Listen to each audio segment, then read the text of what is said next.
Sometimes life's all about leverage. Get that stuff out of here! It's Southwest Bias! Welcome into another edition of Southwest Bias, brought to you by our friends at the Husband and Wife Law Team. If you've had a serious injury, call the Husband and Wife Law Team first at 602-783-8841 or visit their website at Husband and Wife Law Team. And we are live from Studio K. Got the point right.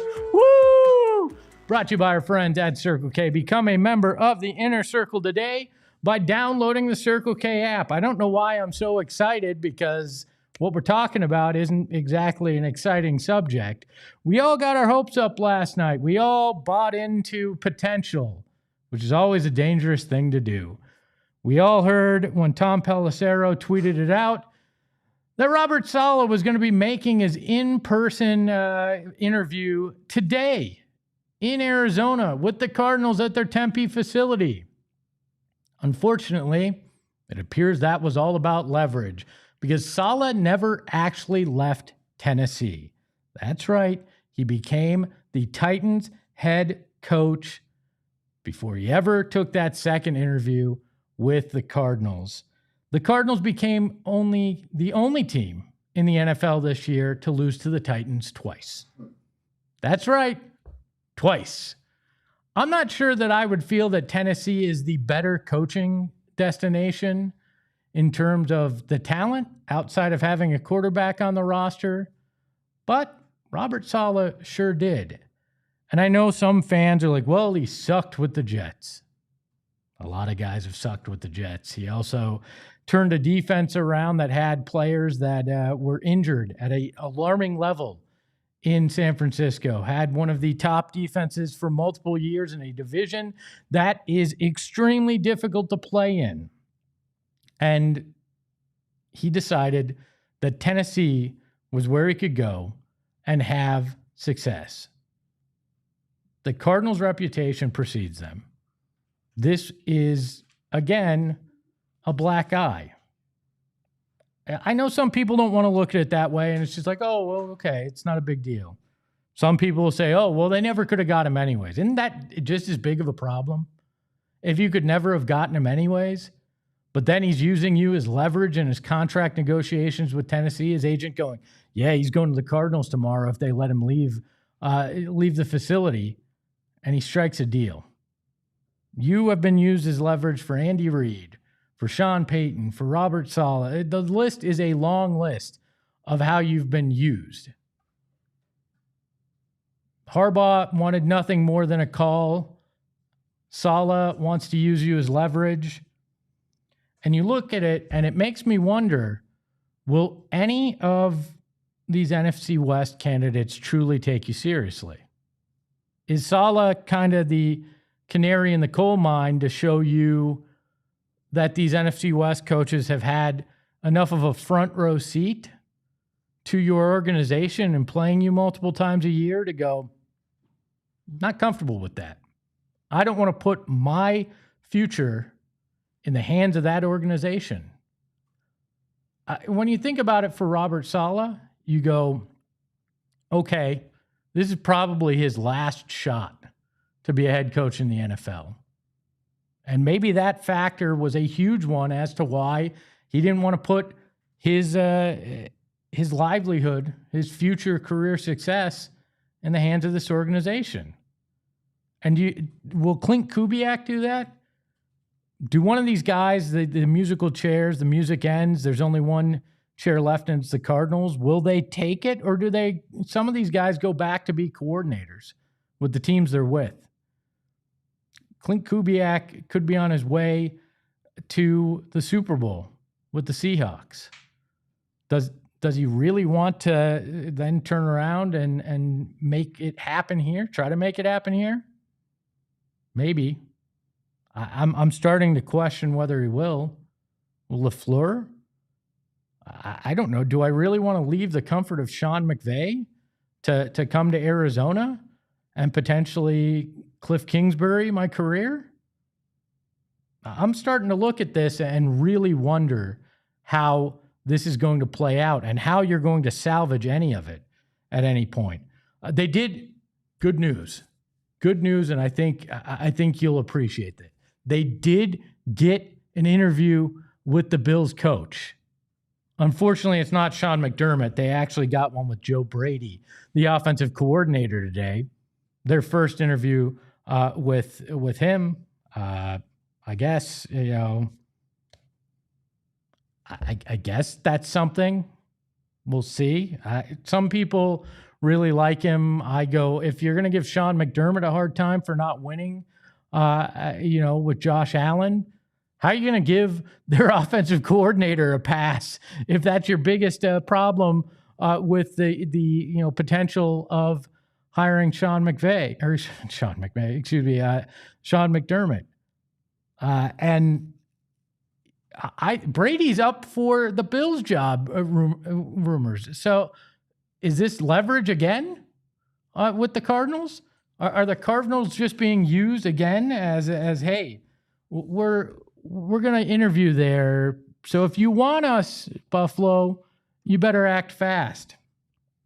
I'm going to say this. I'm starting to feel like the Arizona Cardinals are Wile E. Coyote when he runs off the cliff, and the other three NFC West teams are standing on that cliff as he realizes, oh crap, this might not be good. Now, have they hit rock bottom? No, but I think they're definitely about to have that fall if they're not careful here. They're holding up the sign that says help, and they better hope that one of these candidates that people feel a little bit better about actually save them. I mean, it's gotten this bad that The Athletic released their list of most miserable NFL franchises out of the group that isn't in the playoffs. And guess what? Your Arizona Cardinals are finally number one in something. I mean, other than the NFLPA grades being the number one worst team, they're also the number one miserable team based on what The Athletic put together. Ahead of the Jets, ahead of the Browns, ahead of the Raiders. I don't know if there's any way you can disagree with that. Where's the hope? You thought maybe the coaching search would give you that. You thought maybe you'd latch on to one guy that you felt like could change things. And Schaff, I love your optimism. I appreciate it. He's saying we'll have Shula, LaFleur, Flores, McDaniels, McDermott left on the board here. Haven't interviewed Flores, haven't interviewed McDaniel, haven't interviewed McDermott. Shula hasn't committed. I think Shula is going to wind up with the Pittsburgh Steelers. We keep circling the Vance Joseph name. You keep getting closer and closer to that. And the fewer second interviews you have, I mean, you got to believe that it's coming down to Kubiak, LaFleur, or Joseph. And like I said, I don't know that Kubiak and LaFleur looking around are going to want to be here. I think Kubiak probably has a very good shot at the Raiders job. So, okay, now you're down to LaFleur and Vance Joseph. I really hope there's some surprise candidate or something makes us feel different in the next few days.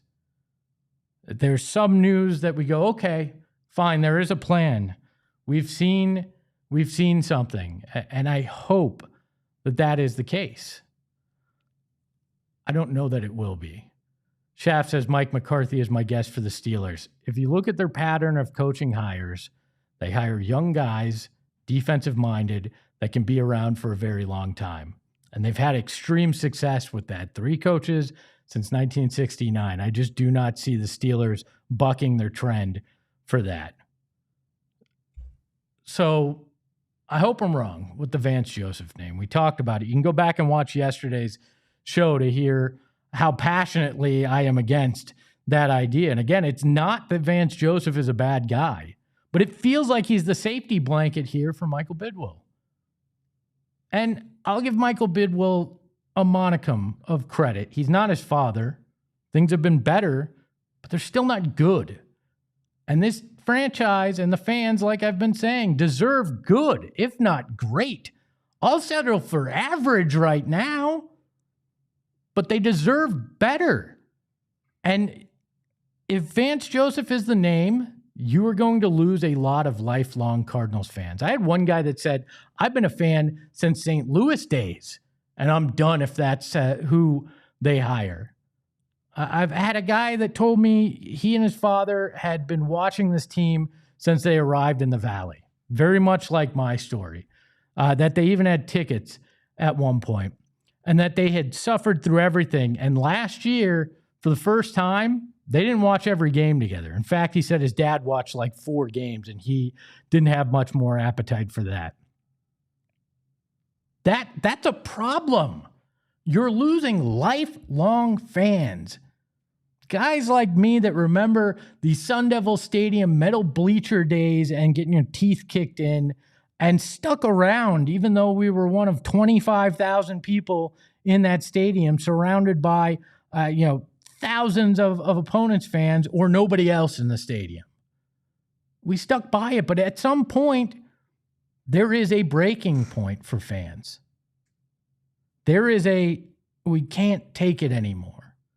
We won't take it anymore. And we're not going to spend our hard-earned money in a world where it's becoming, more and more valuable to have that extra cash and that discretionary income. I'm not sure they're going to spend it with the Arizona Cardinals. Maybe Clint Kubiak surprises everybody and he's the next Arizona Cardinals coach and you go, okay, you got somebody that is at least on the up and up. You feel all right about. LaFleur, I think I could convince myself that maybe, just maybe, it'll be all right. I just don't know that we're going to get there. Robert Saleh again, the canary in the coal mine for NFC West coaches. You didn't even get to the second interview. I'm starting to get seriously worried unless something shakes out in the next day or two. But maybe that's just my Southwest bias. We welcome in the mustache behind the Mac, who literally just landed from Miami. Shane, how are you? Hello. I'm sleepy. You've been away from the Cardinals coaching search for the weekend. I wouldn't say away. Physically, I've been out of town, but I've followed everything along. So, yeah, this is. So I was asleep last night when that happened because I was on the East Coast, and I woke up so disappointed, not even given a chance, and now as the question was posed on the lower, what the hell do they do now? Again, it really feels like it's Kubiak. You're hoping just sees this and thinks I can build my legacy, but I really think it's Vance Joseph. I hate that. I don't want to think that because I just don't think it works. Yeah. But it keeps feeling like that's where we're getting. I'm a little afraid of another surprise candidate. Surprise! Cliff Kingsbury's back. Not to that extent. Just they try to get too cute, or they hire somebody that wasn't really expected, like Joe Brady. Yeah, I'd rather have Tom probably. Yeah. At least he'd fit in Scottsdale with all the cosmetic surgery. But sorry, he was looking handsome the other night. He was. He always is. He didn't look like that 20 years ago. So, performance enhancers are great for everybody. Yeah, I'm afraid that there is some mystery name that happens that we go, who? Yeah. What?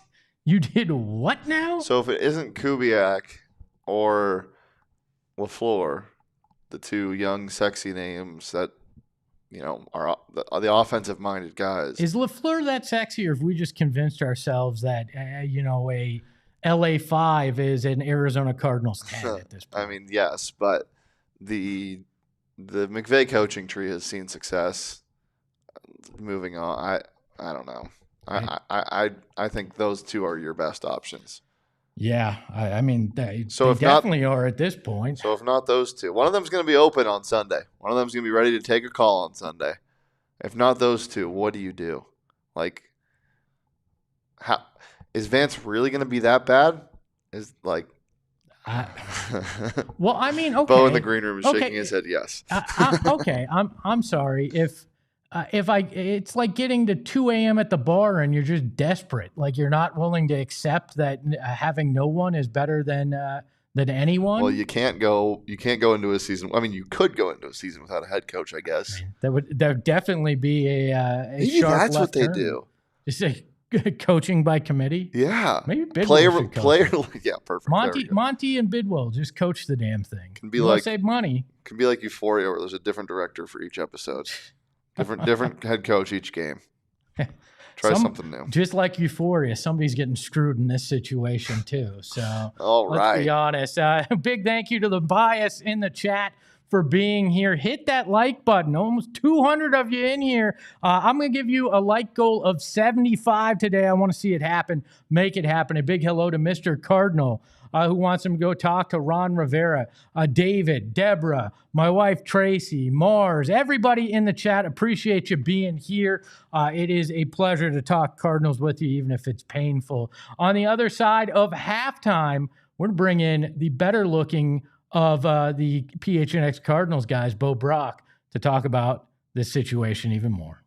Got to tell you about our friends at Window Depot. Now, Noah behind the Mac, he hears me say Window Depot, and he just goes, you know what? That's only a place I can get windows. You're wrong, Noah, because Window Depot is more than just a window store. You got a bathroom you want to redo? They can help you. You got kitchen stuff that you got to get redone? They can help you. You need new windows? Yeah, they have those too. And they've got some of the best prices that you are going to find.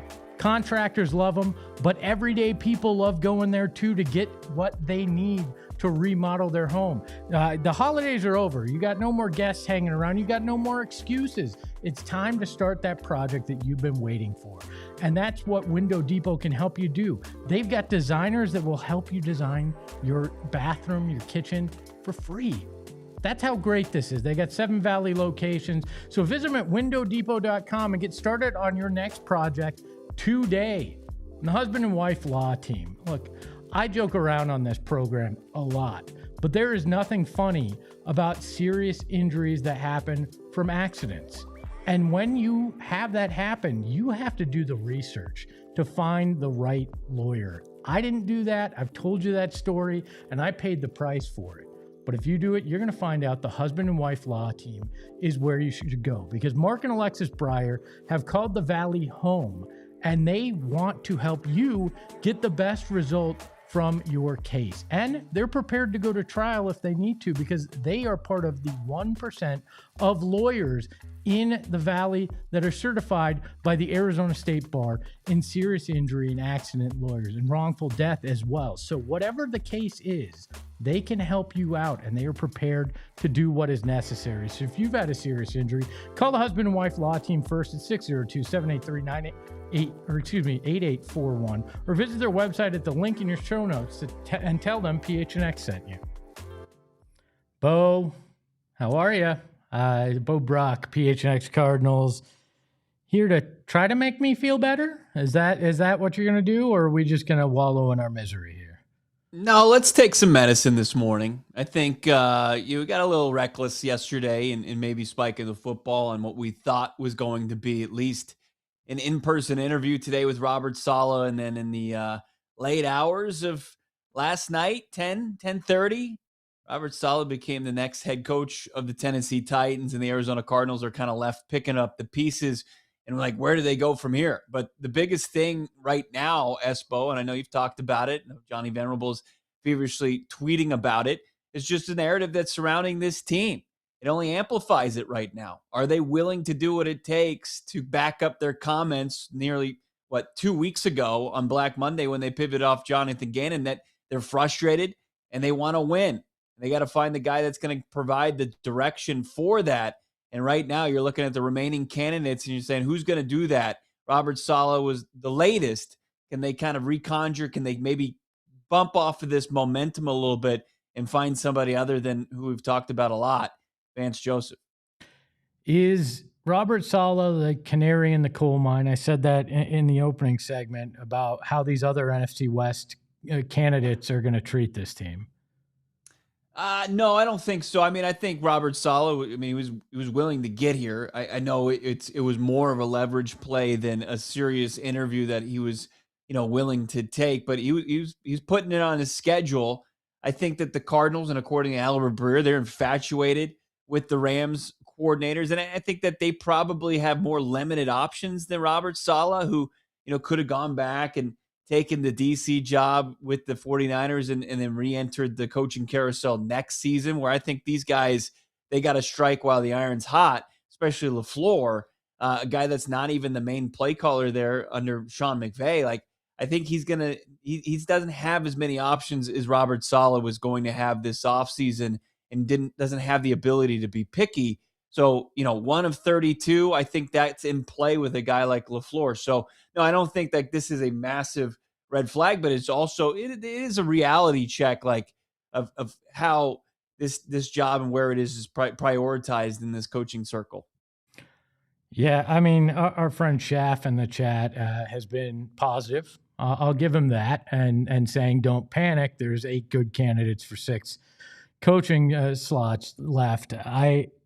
I understand, and I asked Shane this, but are we looking at LaFleur with cardinal-colored glasses because he's a name that's left, not because he's necessarily as good of a candidate as we want to believe he is? If he was, wouldn't he be in this discussion for a lot of other jobs rather than feeling like it may be, hey, he's got to take one of 32, and it just happens to be the Cardinals? It's the devil you know versus the devil you don't know. And LaFleur is the latter there. And the Cardinals looking for, at least the fan base, looking for a fresh direction. And they don't want a recycled retread like Vance Joseph, where I think everybody kind of feels like they know how it would end if he were to get the head coaching job here in a place where he was the DC and was basically the head coach of the defense under Cliff Kingsbury for 4 seasons, 4 pretty mid seasons, right? I mean, there wasn't much greatness that came out of that. So no, I think LaFleur, absolutely. Like, you are starting to maybe set aside some red flags, like his failed tenure as the offensive coordinator for the Jets, and that he's not the main play caller in Los Angeles. And you're looking at it as in favor of, you've got this half glass full look at LaFleur, where it's like, well, he's coached, he came in the league under Shanahan. He was with Shanahan in Cleveland, followed to Atlanta, to San Francisco, and then, he called his own plays for a little bit. And now he's got this master's class that he's had for the last 3 seasons under Sean McVay. It's like, that's a very, positive look at Mike LaFleur. But I think as you just look at the trends around the league, it's 13 of the 14 Super Bowl coaches have been from the offensive side of the football. You look at what kind of disarray happened for the Cardinals. They were just gobbled up for lunch by the NFC West teams. To kind of take from there and cherry pick from there, LaFleur, you can dress him up as a candidate that would kind of infuse a little bit of confidence in this coaching search for the Cardinals that, I think some of these other guys wouldn't be able to do. Who do you think is the number one candidate right now? Do you think there is, or is this just a, hey, we're gonna have to see where 5 of these 6 other openings go, and then we'll have our number one. Right. No, I mean, they wanted second interviews with Hafley and with Saleh, and we'll have to see like how many of the remaining 4 that they've been tied to, and VJ, Shula, LaFleur, and Kubiak, like how many they're waiting on. But I do appreciate that Monty is being, proactive as far as this, and adding a Joe Brady to the docket, and we'll see what happens with McDermott. But, if I were to say like who's their favorite, I mean, it's probably somebody that's going to be tough to to lock down, and Kubiak, I mean, you asked the question before break. I mean, Kubiak just hung a 40 burger on Robert Saleh over the weekend, and he was third. His offense was third in the NFL this past season. I'd sign up for Kubiak and deal with the ramifications as far as that goes. I would probably go Kubiak, LaFleur, and then some variation of Shula, and we'll see what comes up with Brady. They absolutely have to make a call, at the very least, on McDermott, and then maybe your safety school, the local JUCO, is Vance Joseph. Do you think Brady is a potential leverage play from his agent? Because there's rumors he could be in the mix in Buffalo for that job. So maybe this is another, hey, look, our guy's sexy somewhere else. So no doubt about it. No doubt about it. I mean, until you can get the rest of the league to take you seriously, they're gonna use you like the Titans used you last night, throw you away. That's the unfortunate truth here. I mean, you've got the Athletic article rankings that you're talking about. Like, you are that, fair or not, until you prove everybody different. And I think that if Joe Brady is just exploring, if he's just cutting his teeth as far as getting head coaching interviews or leveraging it's probably a lot of more so that than him seriously considering the Cardinals. But Joe Brady could be in a position where it's either he goes and is an OC elsewhere, or this is his opportunity to become a head coach. I mean, that could happen real quickly for him during this coaching carousel, especially catching on now on January 20th. So it's somebody that I would take, with a grain of salt right now, but could become serious down the line. Same thing goes for McDermott. I mean, Johnny and I have been talking about this behind the scenes, like, who's going to seriously vie to hire Sean McDermott? It's going to come down to, he's going to have to take an organization riddled with red flags, and there's not going to be a place he's just going to be able to kind of pick up where he left off in Buffalo. He's going to have to do some building, most likely with his next opportunity, or it's TV, sit out and see what comes up next year. Well, I mean, I think the intriguing thing to me is McDermott entered a situation in Buffalo that wasn't necessarily much brighter than what you saw with the Cardinals. So you hope maybe he has the belief that he can pull a rabbit out of his hat. I agree with you. I agree with you. But at one point in your life, you were, searching the couch cushions for change and eating ramen every night. Would you willingly go back to that if it meant like you had the scratch and claw at this point in your life? I mean, sometimes, like, when you taste the good life and you're in the playoffs 8 of the last 9 seasons, you got Josh Allen as your quarterback. There's a couple things that you say, hey, I'm willing to take a step backwards, but am I willing to go all the way back to square one? That's a big decision that Sean McDermott would have to make. Bo, I love that you think I've had a taste of the good life at any point. I'm still digging through the couch cushions and all that. I'm just lucky I eat better because somehow, man. I'm just lucky I can eat better because my wife knows how to cook, because I sure as hell don't. I'm lucky that she can do a lot of things that I am not capable of, because I still would be living that college life in not the good way. So final thoughts here from you. Do we see more candidates emerge this week? Or are we at a point where you think this is just going to come down to see who is no longer standing after this weekend and start getting those second interviews with those guys? I mean, at the very least, you've got some intriguing names like Brady this morning, and you're going to keep tabs on, the just the reports coming out about what McDermott's going to decide, and if he's going to kind of take on some of these teams, including the Cardinals, that he wasn't initially tied to. Like, I don't believe Tom Pelissero saying, like, he doesn't want to go into a full-on rebuild. It's like, he's not getting the Steelers job. He's not getting the Ravens job. He's the Titans. The other team he named is already filled. So McDermott, I think his market is materializing, and we'll see what he does once he realizes, like, the fresh hell that could be. Is he willing to take that on? So there's a couple things here as we're sitting on Tuesday. I think Monty Ossenfort's going to have a busy week as he plays the waiting game for the coordinators that are in the conference championship this weekend. We will see on all of that. I think it's going to be a very interesting journey that we find ourselves continuing on. Bo, you can catch him at 4:30 today on PHNX Cardinals. Plus, he and Johnny are dropping a VOD here shortly, sharing all their thoughts on Saleh, Brady, and more. You can catch that right here on PHNX Sports. Bo, always a pleasure. Thanks, Espo. Got a super chat from Red Feather Workshop that I want to get to before we get out of here. It says, VJ is like going to the steakhouse and ordering chicken tenders. It might be tasty with the right dipping sauce. You could even leave happy, but you will always know you could have had ribeye. Ain't that the truth? Now I'm hungry. We got Bo talking about food. We got Red Feather Workshop talking about food, and it happens to be lunchtime. So I think it's time to put this one to bed. Another episode of Southwest Bias in the books. A big shout out to the mustache behind the Mac, Shane Diefenbach. You can follow him at Shane Dief. You can follow the program at PHNX_sports. And you can follow me at Espo. Remember, I guess if you're already the most miserable, whatever happens can't really hurt you. Ahoy, hoy. We all silly like the mayor.